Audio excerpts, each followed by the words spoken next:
budgets on the Poe films were roughly a little over $200,000. Yes. It's incredible how sumptuous they look, and I would think that a lot of that credit goes to Daniel Howard, your art director. Could you talk a bit about your collaboration with him and what he specifically brought to the Poe films? Yes, Dan Howard was one of my best friends, as well as an excellent young art director.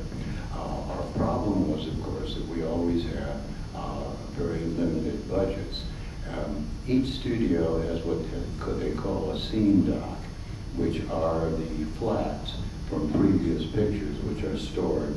They will break down, say, a 3-wall set and break it down into 3 flats and just store the flats. They used to have vertical areas where they would store them. And one of Danny's great abilities was to go in, we used to go into the scene doc together, look at the flats, and he could design a set in which we had most of it built from the flats and had to make very few new flats.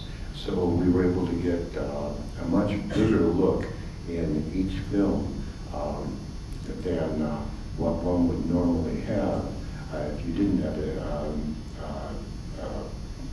set designer such as Dan. Matter of fact, on the film tomorrow night, The Mask of Red Death, which was the first film we shot in England, we had the best sets we ever had. It was either Beckett or A Man for All Seasons, I've forgotten which one. We were shooting at a bigger studio in England, and we saw the flats there, and we'd never seen anything that great.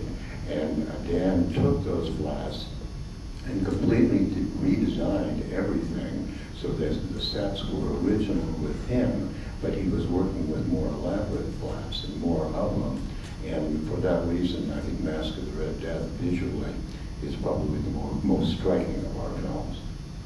Here's a question I wanted to ask you since I'm about this tall.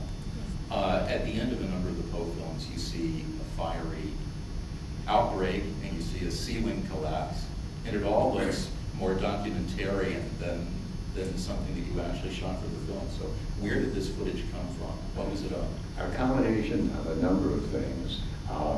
We found an old barn on Usher that the owner of the farm had no use for, and we paid him, I think, $100 and offered to destroy his barn for him so we could rebuild something, and we burned that barn down. Some of the shots that we took were used several times in the Poe pictures. The other ones, we would simply, there was a plastic you could spray on the sets, and we would set fire to the sets. One time, we set off the fire alarms, because I was always looking for more fire, and we actually set fire a little bit to the ceiling of the studio. And I remember when I arrived in England, they said to me, "We know you tried to burn down the studio." And I said, "No, I never did that." But the head of the studio said, "All right, but just watch it when we come to the fire." Actually, that was on Tomb of Lygia, the second film, which ends up, I'll give it away a little bit, there's a fire there.